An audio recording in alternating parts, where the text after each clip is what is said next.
Hello. Now I'm going to read Chapter 20 from Secrets, Family, Friends, and Mental Illness. The title of this chapter is The Valley of the Shadow. Upon our return from a trip to Goodland in November of 1978, Mark, my son Patrick, and I began trying to recapture what is often called a normal life, or as normal as a life can be after a mental unit admission. As a nurse, Mark had to get back to his full-time job as a staff RN on a medical surgical unit that was a step-down unit from intensive care. He was a recently graduated RN, but was already sought after on this unit. He had come so far from the shy, stuttering man that I had married, and so much had been foisted onto his shoulders over these months of my first manic event. For Patrick and I, it was back to being a mother and her son. Patrick was becoming reacquainted with me, and he smiled when I held him. He had grown so much. When I went into the hospital, he was only 2 months old. But now he was 5, going on 6 months old. He was curious and was using his seated walker to go everywhere.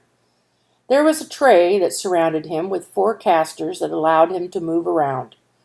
Mark and his parents had put him in the walker as soon as his feet could hit the floor, and he immediately began to mobilize himself.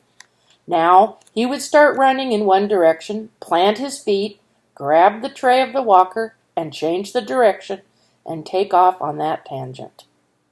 He remained a little towhead, with very light blonde hair that was beginning to form ringlets, and bright blue eyes that saw everything and wanted to know about everything, including putting everything in his mouth. Mealtimes were as much play as nutrition. This led to the yellow tubby and a bath. He smelled so good when he was done, and I cuddled him as I dried him off and put on his diaper. For such an energetic guy, these were special times. With each passing day, I noticed sadness creeping into my thoughts. An active infant kept my mind occupied when he was awake, but when he finally gave into a nap, my mind filled with thoughts of hopelessness.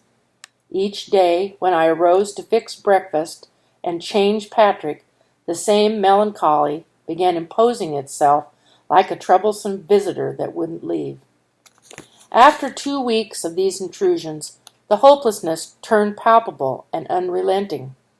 Thoughts of harming myself began nibbling at the frayed edges of my reflections. I pushed the feelings out over and over. Take an overdose of those medications. Slit your wrists. Walk out in front of a car. The cold hands of depression not only gripped my mind, but began to take control of my body as well. I felt my energy waning. Each activity meant that I had to push myself. To get out of bed was an achievement. Doing any kind of daily hygiene seemed too momentous to undertake. In spite of this, Patrick was fed, bathed, diapers changed, and as it was being done, I mentally begged him to sleep. What does a mother who feels like this look like to an infant? Every moment became a wound upon my spirit. It became painful to be awake. Sleep is the only pain relief for feelings such as these. When you have an infant to care for, you wear those wounds, even though every fiber of your being cries for escape, because you have your son home, and you do not dare relinquish that responsibility again, or you may never get him back. There would be no antidepressants to help with this mood. The risk of being pushed up into mania was too great. When I had been discharged from the psychiatric unit in October, it was with a plan for outpatient follow-up. The public mental health department was following my progress. I was to meet my counselor at the county mental health center. It was a 1-story cement block building painted in a pale gray blue and set back from the main streets. There was a small sign on the side of the building. Unconsciously, I glanced in the rearview mirror to see if anyone could see me turning into the parking lot. No one was behind me. I chastised myself for being so self-conscious. I walked from my parked car across the crushed stone drive and through the glass doors. The office was divided from a very small waiting area by a large opening where a half wall with a ledge and sliding glass window divided the patients from the office staff. I walked up to the windowsill. "Hello, my name is Diana Dodds. I have an appointment with Susan." "Have a seat over there and we will be with you in just a moment." I felt reluctant at the thought and stood there before catching myself and looking around for a seat. I sat myself in a chair isolated from my neighbor by an empty one. I hoped that no one that I knew would walk by and see me.